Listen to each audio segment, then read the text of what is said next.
Saya akan menjelaskan terkait dengan surat rekomendasi yang ada di dalam isian form itu juga akan dipertanggungjawabkan di dalam saat kita wawancara. Mmm, oke, aku sengaja untuk bikin PPT-nya temanya makanan biar nggak ngantuk, ternyata udah ada games-nya ya. Jadi harapannya teman-teman bisa menyimak dengan seksama, karena menurutku ini sangat-sangat penting untuk disimak ya. Kita langsung masuk ke bahasan yang pertama, yakni terkait dengan, pendaftaran akun. Mungkin beberapa teman-teman di antara kita udah pada mendaftar akun ya, tapi bagi yang belum nanti aku sampaikan secara singkat saja karena waktunya terbatas. Boleh di-next, Kak.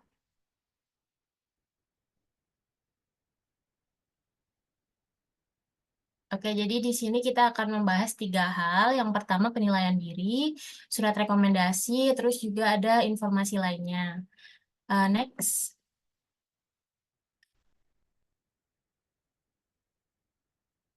Nah, untuk pendaftaran akunnya sebenarnya ini bisa teman-teman buka di user manual yang tersedia di laman beasiswa LPDP-nya. Di situ udah lengkap banget sampai screenshot-an dari websitenya itu teman-teman semuanya bisa buka dan pelajari di situ.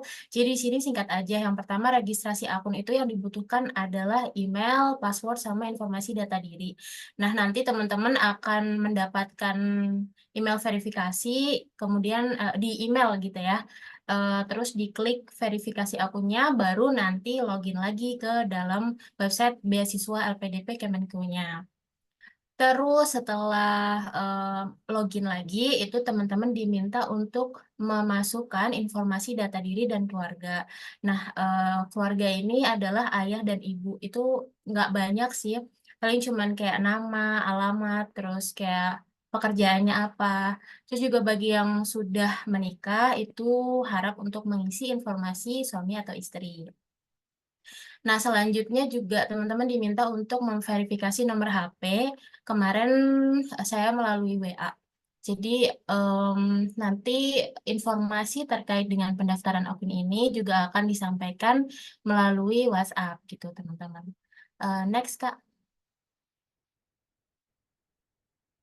Nah, selanjutnya adalah daftar beasiswa. Sebelum masuk ke tahap ini, pastikan teman-teman tuh udah memastikan teman-teman tuh bakal masuk atau mendaftar beasiswa yang jalur mana nih, karena ada banyak ya. Kebetulan kemarin aku masuk melalui jalur afirmasi prasejahtera dan alhamdulillah diterima. Nah, kemarin juga sempet disinggung ya bahwasanya sebaiknya hindari untuk memilih jalur umum. Kalau misalnya teman-teman memenuhi syarat untuk mendaftar di jalur yang lain, maka lebih baik pilih jalur yang lain, misalnya afirmasi, targeted, atau prioritas. Karena yang umum itu keketatannya cukup tinggi ya dibandingkan dengan, jalur-jalur yang lain.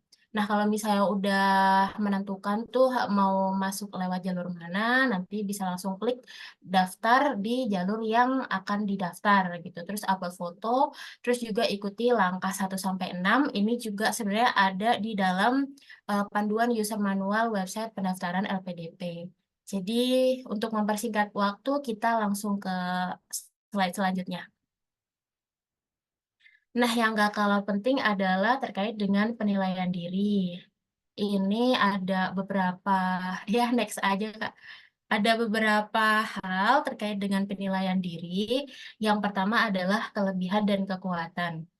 Sebenarnya di sini, saya sedikit bercerita juga bahwasanya butuh waktu yang panjang bagi saya untuk menuliskan kelebihan dan kekurangan. Karena, dibutuhkan refleksi diri, mengenali diri sendiri. Jadi ini yang belum kenal sama diri sendiri itu jadi PR banget sih untuk kemudian bisa menuliskan apa-apa yang, akan dituliskan di kelebihan dan kekurangan. Tapi kemudian, dengan adanya Saung LPDP kemarin, tips-tips yang disampaikan itu sangat membantu saya untuk menulis terkait dengan penilaian diri ini, khususnya terkait dengan kelebihan dan kekurangan. Nah, terkait dengan kelebihan, tips yang bisa saya sampaikan adalah Jangan terlalu memberikan kayak bahwasanya saya adalah orang yang berprestasi gitu. Jangan, tapi lebih kepada kelebihan-kelebihan yang sifatnya itu bermanfaat untuk sesama. Nah, kelebihan itu nanti kita sampaikan juga implementasinya berupa apa. Nah, karena formnya terbatas ya, jadi tidak fleksibel karena bentuknya nanti poin-poin dan dibatasi dengan jumlah karakter, jadi singkat aja. Kemudian juga berikan poin-poin kelebihan diri kita yang relate dengan kontribusi yang akan dilakukan. Misalnya kalau misalnya teman-teman mau berkontribusi sebagai dosen, maka kelebihan yang ditonjolkan atau yang nanti akan dimasukkan adalah kelebihan yang relate dengan profesi sebagai dosen gitu. Kemudian juga jujur, jangan sampai kita menuliskan kelebihan-kelebihan yang sebenarnya itu nggak ada di dalam diri kita. Nah, di sini saya beri contoh, saya adalah pribadi yang mudah bersosialisasi dan beradaptasi. Hal ini memudahkan saya untuk membentuk hubungan baik dan memperluas jaringan. Selanjutnya adalah berkaitan dengan kekurangan. Em, nggak jauh beda sama kelebihan, ini juga butuh trik juga dalam hal kita menuliskannya. Yang pertama, jangan negatif self-talk, jangan menuliskan hal-hal yang kemudian bisa berpotensi merendahkan kita sendiri.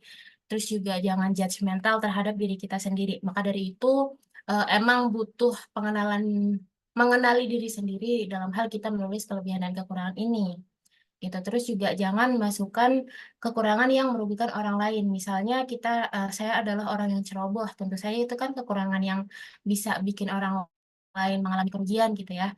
Jadi pastikan untuk eh, mencari atau menuliskan kekurangan yang juga nggak merugikan orang lain. Nah, di sini saya beri contoh bahwasanya saya adalah people pleaser. Em, di sini ada tulisan bahwasanya saya sudah menyadari. Ini juga penting kita tuliskan untuk menyampaikan bahwasanya tuh kita udah sadar bahwasanya kita memiliki kekurangan ini dan kemudian di kalimat selanjutnya itu ada upaya dari kita untuk memperbaiki kekurangan tersebut. Di sini saya tuliskan saya tengah belajar untuk menentukan kapan saya harus membantu orang lain dan kapan harus memprioritaskan diri sendiri. Next, untuk pengalaman yang membanggakan dan kurang membanggakan, ini juga butuh semacam waktu yang agak lama untuk kemudian memutuskan pengalaman-pengalaman mana sih yang akan saya tuliskan ke dalam form pendaftaran. Untuk pengalaman yang membanggakan, hampir sama dengan saat menuliskan kelebihan. Yang pertama adalah nggak perlu self-proud, don't state but tell a story. Jadi jangan membuat pernyataan bahwasanya inilah aku keren dengan memiliki pengalaman berprestasi di kejuaraan bla bla bla bla misalnya. Tapi ceritakan proses teman-teman mendapatkan pengalaman yang membanggakan tersebut. Nah, dengan proses penceritakan seperti itu akan lebih baik daripada kita state bahwasanya kita itu adalah orang yang orang yang berprestasi gitu. Terus juga dalam hal pengalaman yang membanggakan ini, teman-teman bisa share value apa sih yang kita dapatkan dari pengalaman yang membanggakan. Misalnya pada saat itu em, aku menuliskan bahwasanya salah satu pengalaman yang membanggakan adalah menjadi pembicara di Nana gitu. Terus karena itu bentuknya bukan kejuaraan, jadi aku fokus ke value yang aku dapatkan dari pengalaman itu. Pada saat itu, value yang aku dapatkan adalah bahwasanya aku bisa berkontribusi kepada eh, teman-teman mahasiswa yang lain untuk kemudian mempersiapkan diri mereka menghadapi tantangan jurnalisme di Indonesia kayak gitu. Kemudian juga untuk yang pengalaman kurang membanggakan, eh, teman-teman nggak boleh terjebak dalam kesedihan ataupun kekecewaan dalam menuliskan pengalaman yang kurang membanggakan. Tentu saja semua orang mungkin akan sedih dan kecewa ketika menghadapi pengalaman yang kurang membanggakan dalam hal ini misalnya kegagalan. Tapi ceritakan bagaimana sih teman-teman tuh bangkit dari momen tersebut gitu. Terus juga apa sih yang dipelajari dari momen tersebut dan apakah pengalaman itu membentuk pribadi kamu saat ini gitu. Jadi di bagian pengalaman membanggakan dan kurang membanggakan ini memang ada space yang lebih banyak ketimbang saat kita menuliskan kelebihan dan kekurangan yang bentuknya poin-poin. Jadi bisa lebih fleksibel dan bisa lebih banyak menceritakan terkait pengalaman tersebut. Gitu. Next. Yang kemudian adalah hal terakhir yang diajarkan pada diri sendiri. Hal terakhir ini bisa berupa nilai kehidupan, perspektif baru atau keahlian baru yang baru aja teman-teman dapatkan gitu. Kemudian dalam hal menulisnya itu juga perlu dikemas melalui cerita kayak yang pengalaman tadi gitu karena again itu akan banyak ruang yang tersedia untuk kita menceritakan hal itu. Nah, ini mungkin akan cukup personal bagi teman-teman, tapi kalau bisa itu dikaitkan dengan kontribusi yang akan teman-teman lakukan. Jadi semuanya yang ditulis itu relate dengan kontribusi yang akan kita lakukan, biar ada benang merahnya gitu kan. Nah, kemudian kesalahan yang pernah dilakukan itu pertanyaan ini tuh menilai bagaimana teman-teman menghadapi masalah yang terjadi selama belajar atau bekerja. Ceritakan kesalahannya itu apa, kemudian bagaimana menghadapinya, solusinya bagaimana, dan apa yang dipelajari. Pokoknya resepnya tuh yang kayak gitu gitu. Jadi nggak sekedar kita menyatakan bahwasanya oh aku pernah pernah melakukan kesalahan ini itu, tapi juga sertakan gimana sih kita eh, mencari solusinya dan mengatasi masalah tersebut gitu. Kemudian tugas di luar ruang lingkup yang seharusnya ini adalah pertanyaan untuk menilai bagaimana senyaman apa sih teman-teman berada di zona nyaman itu gitu. Misalnya di dalam sebuah pekerjaan atau ketika teman-teman berada di sebuah organisasi, teman-teman harus mengerjakan tugas-tugas yang seharusnya tidak dikerjakan gitu. Nah, hal-hal yang seperti ini bisa diceritakan menggunakan konsep 5W1H. Apa sih tugas yang seharusnya kamu lakukan, kemudian apa kemudian tugas yang tidak seharusnya kamu lakukan tapi kamu lakukan. Kemudian bagaimana kamu melakukan tugas itu dan eh, mengapa dan lain sebagainya. Atau juga ini saya tambahkan juga kemarin agak keselip, bisa juga gunakan metode STAR ya. Jadi situasinya tuh bagaimana, kemudian action, result, dan enggak yang terakhir tuh result. Jadi teman-teman ceritakan di situ bagaimana kemudian teman-teman melakukan tugas-tugas di luar ruang lingkup yang seharusnya, apakah itu sukses atau tidak, dan kemudian apa sih yang dipelajari gitu. Nah, pembeda dari peserta yang lain, eh, di sini juga agak sedikit tricky karena biasanya em, saya juga sempat melakukan kesalahan, bahwasanya saya menuliskan pembeda dari peserta lain itu pembeda yang sebenarnya nggak beda-beda amat, nggak unik gitu. Misalnya yang nggak unik adalah bahwasanya saya pekerja keras. Nah, kan orang lain juga pekerja keras sih kan. Kemudian saya orang yang ambisius. em, Orang gila mana yang daftar LPDP itu nggak ambisius gitu misalnya kan. Jadi yang bisa kita sampaikan di sini sebagai pembeda itu adalah berkaitan dengan bakat dan minat kita atau mungkin tujuan kita.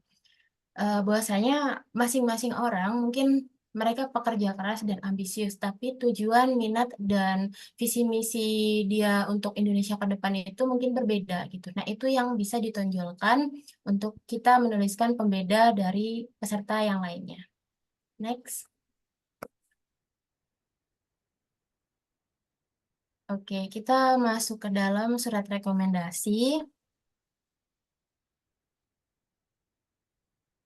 LPDP memberikan dua cara untuk kita menginput rekomendasi dari pemberi rekomendasi. Yang pertama adalah online form dan yang kedua adalah offline form. Online form ini nanti teman-teman tinggal masukin nama perekomendasi, kemudian instansi, jabatan, dan email yang aktif, serta nomor handphone. Yang harus dipastikan adalah terkait dengan email aktif, karena nanti pihak LPDP akan mengirimkan semacam link ya untuk kemudian nanti rekomendasi memberikan rekomendasinya melalui link tersebut. Nah, yang kedua adalah offline form. Offline form ini nanti teman-teman akan mengupload surat rekomendasi yang sudah diberikan. Jadi nanti udah ada formatnya ya, di buku panduan juga udah disediakan. Formatnya itu gimana? Nanti ada nama, kemudian NIP, pangkat, jabatan, instansi, dan lain-lain sebagainya. Terus juga memberikan rekomendasi kepada nama kita yang diberikan rekomendasinya, dan kemudian deskripsi rekomendasi. Nah, kalau yang online form tadi yang harus diperhatikan adalah emailnya. Nah, beda dengan yang offline form. Ini yang harus diperhatikan adalah tanggal surat rekomendasi itu dibuat atau ditandatangani. Jadi LPDP menetapkan bahwasanya surat rekomendasi ini tidak boleh lebih dari 1 tahun dengan bulan pada saat waktu kita mendaftar. Jadi misalnya kita mendaftar bulan Juni 2024, maka rekomendasi pada bulan Januari 2024 itu masih bisa dilakukan, di upload gitu ya, masih bisa digunakan gitu. Next.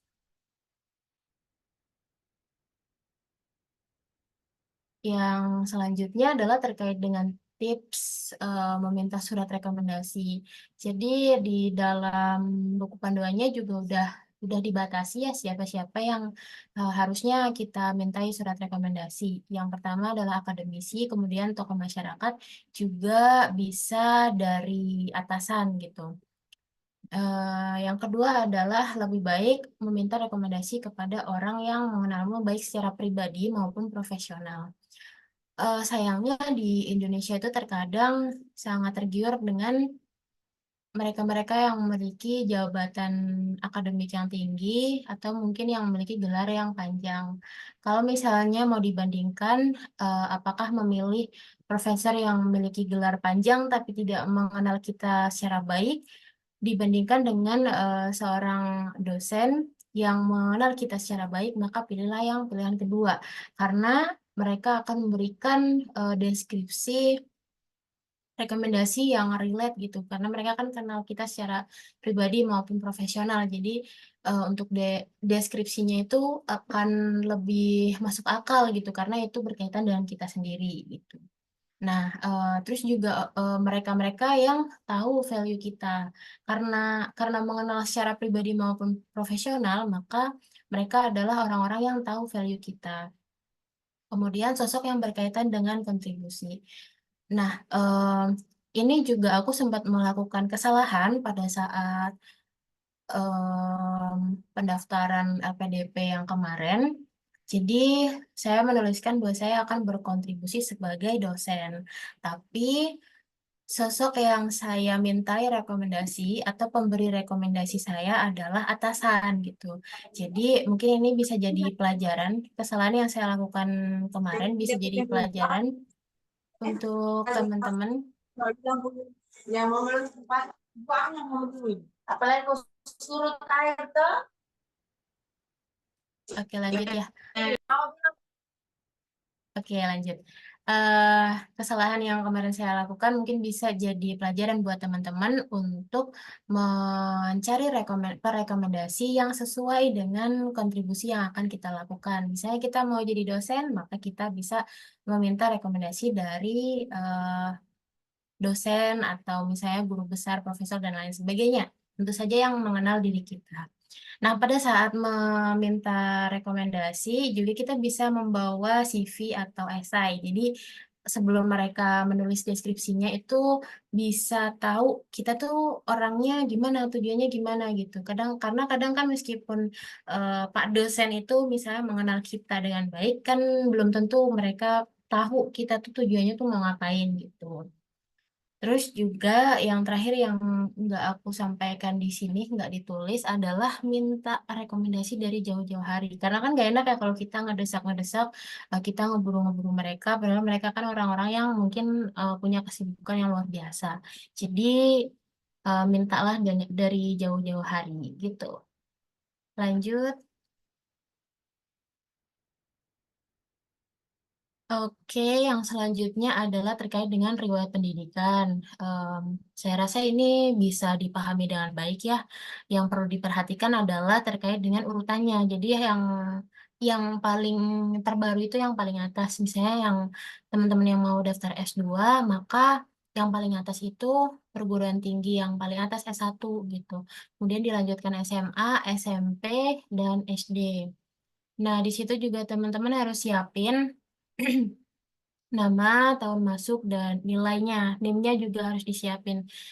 Kemarin aku juga sampai harus buka ijazah lama karena lupa sama nilai dan NIM nomor induk mahasiswa yang nomor induk siswa yang pada saat SD dan SMP gitu. Nah, untuk riwayat pekerjaan ini bagi yang fresh graduate bisa di-skip karena nanti akan ada pertanyaan apakah Anda sudah bekerja, yang fresh graduate tinggal dijawab belum, dan bagi yang sudah punya riwayat pekerjaan itu bisa dimasukkan sama seperti riwayat pendidikan, itu dimasukkan yang tahun terbaru terlebih dahulu. Terus juga pengalaman organisasi ini kita harus bernostalgia karena kita disediakan mengisi form pengalaman organisasi dari SMP sampai ke perguruan tinggi dan kegiatan di luar kampus gitu. Next, Kak.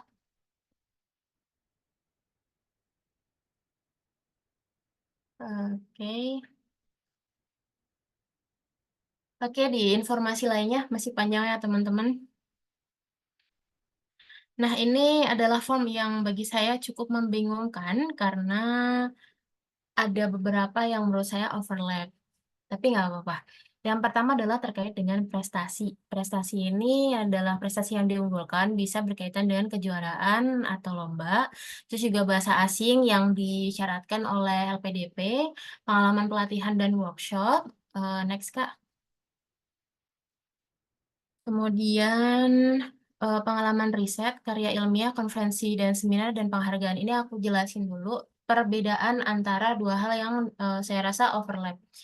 Yang pertama terkait dengan prestasi dan penghargaan. Ini agak membingungkan ya, tapi bisa dibedakan bahwasanya prestasi itu berkaitan dengan kejuaraan. Beda dengan penghargaan, itu bisa teman-teman masukin penghargaan-penghargaan yang di luar dari yang sifatnya kejuaraan. Kayak misalnya teman-teman dapat predikat wisudawan terbaik, misalnya tuh wisudawan tercepat, atau mungkin karyawan terbaik di kantornya, kayak gitu, itu bisa dimasukkan di penghargaan gitu.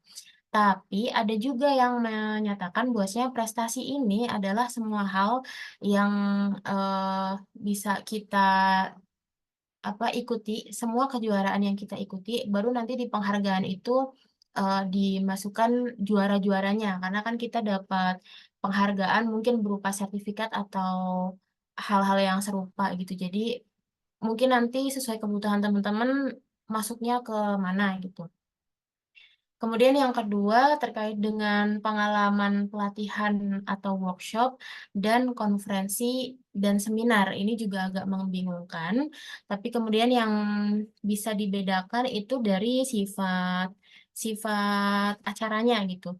Jadi kalau misalnya pengalaman pelatihan atau workshop itu ada kegiatan berlatihnya. Misalnya teman-teman berlatih soal digital marketing atau search engine optimization ya. Kalau misalnya untuk yang marketer atau lain sebagainya itu kan ada pelatihannya, maka itu bisa masuk ke pengalaman pelatihan. Nah, beda dengan konferensi dan seminar, ini sifatnya adalah update informasi atau pengetahuan diri gitu. Tapi juga di sini yang membedakan dari pengalaman pelatihan adalah partisipasi kita dalam acara tersebut.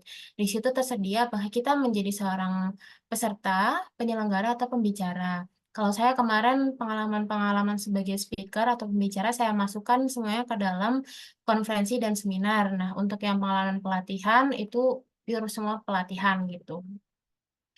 Kemudian juga terkait dengan pengalaman riset dan karya ilmiah itu juga agak membingungkan ya, tapi yang paling membedakan adalah terkait dengan publikasi. Di karya ilmiah itu tersedia tautan publikasinya, jadi pastikan riset-riset yang dimasukkan ke dalam form karya ilmiah adalah riset yang pernah dipublikasikan gitu.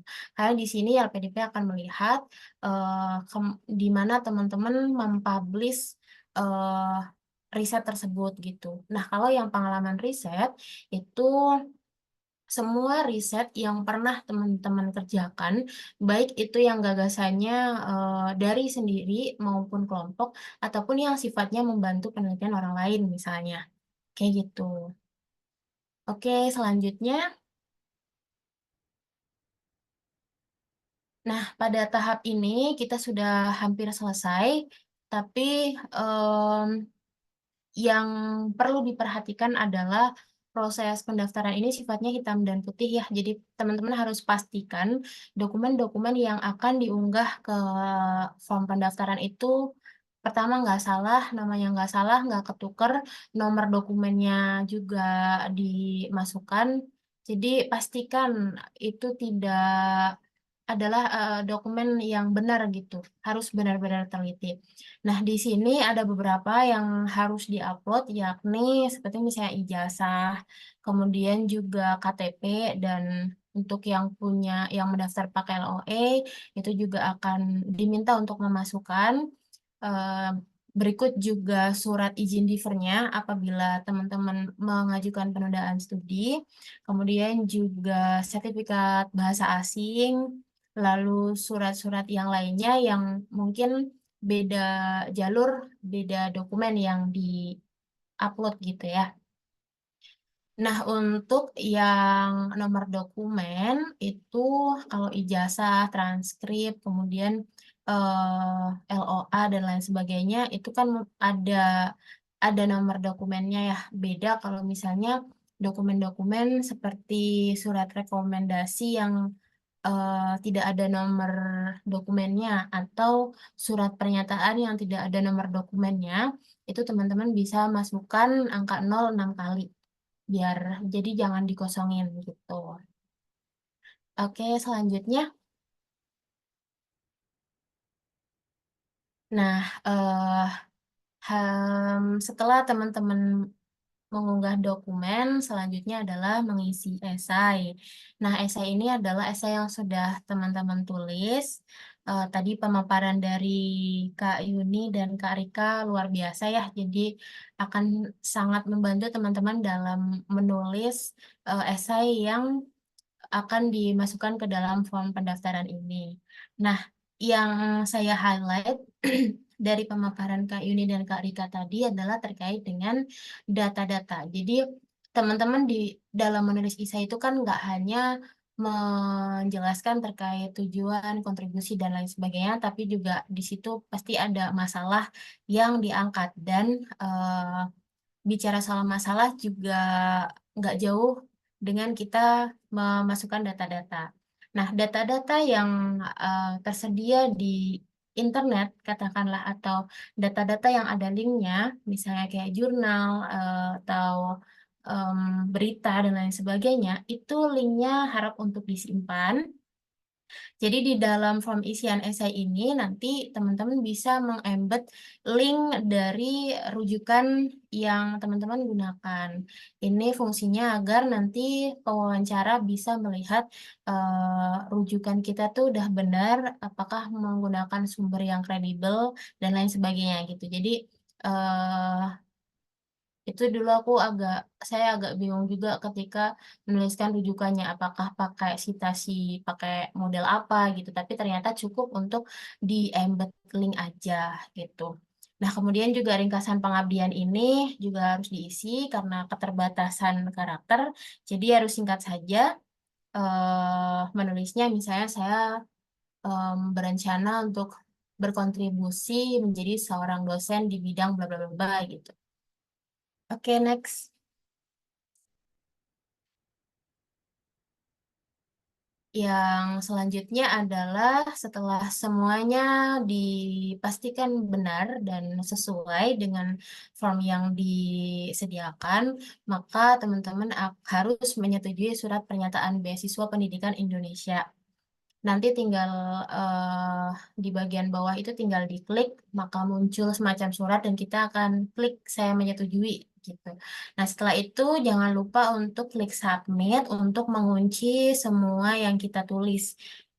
Jadi setelah teman-teman klik submit ini sudah tidak bisa mengubah apapun yang ada di dalam form aplikasi tersebut. Jadi pastikan sebelum submit, bahkan sebelum menyetujui surat pernyataan beasiswa pendidikan Indonesia, teman-teman udah make sure semuanya itu benar gitu. Dan setelah submit, udah selesai. Selanjutnya, ini yang terakhir adalah yang harus diperhatikan ya, dan menjadi pegangan selama teman-teman mengikuti pendaftaran LPDP ini adalah yang pertama baca dan pahami seluruh panduan dan user manual. Jadi masing-masing jalur itu kan udah ada buku panduannya dan untuk kemudian kita bisa mengupload semua dokumen itu udah ada user manualnya juga. Jadi pastikan teman-teman membaca dan memahami semua yang disampaikan di buku panduan dan user manual. Kalau misalnya masih belum memahami, masih bingung, itu bisa ditanyakan kepada teman-teman mentor gitu ya. Kemudian yang kedua adalah jangan terburu-buru. Nah, jangan terburu-buru ini juga harus kita siasati dengan mempersiapkan segalanya dari jauh-jauh hari. Jadi biar nggak keburu-buru. Dan yang terakhir adalah cek dan recheck. Pastikan semuanya itu benar dan sesuai karena proses pendaftaran ini again hitam atau putih itu sangat-sangat bisa dilihat gitu ya. Kalau misalnya persyaratannya sedikit saja itu tidak sesuai, maka bisa dinyatakan tidak lolos. Jadi pastikan semuanya benar dan teliti dan baru make sure kalau udah benar-benar yakin baru masukin ke dalam form pendaftaran gitu. Sekian dari saya. Semoga yang saya sampaikan ini bisa bermanfaat bagi teman-teman semua. Dan kalau misalnya masih ada kebingungan terkait dengan isian form, surat rekomendasi bisa ditanyakan. Setelah ini saya kembalikan kepada Kak Afifah. Terima kasih.